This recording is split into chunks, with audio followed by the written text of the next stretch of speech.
Balcony cooking channel. Tirunelveli பருப்பு குழம்பு செய்ய போகிறோம்.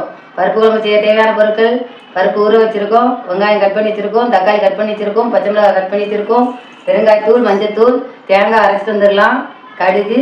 இவ்வளோ தான் தேவையான பொருட்கள். வாங்க வீடியோக்குள்ளே போகலாம். குக்கரில் பருப்பு தண்ணி வச்சுருக்கேன். பருப்பை போட்டுக்கலாம். ஊற வச்ச பருப்பை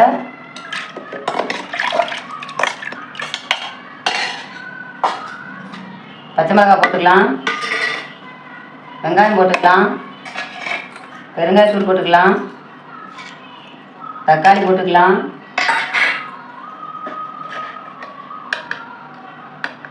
மஞ்சத்தூள் போட்டுக்கலாம்.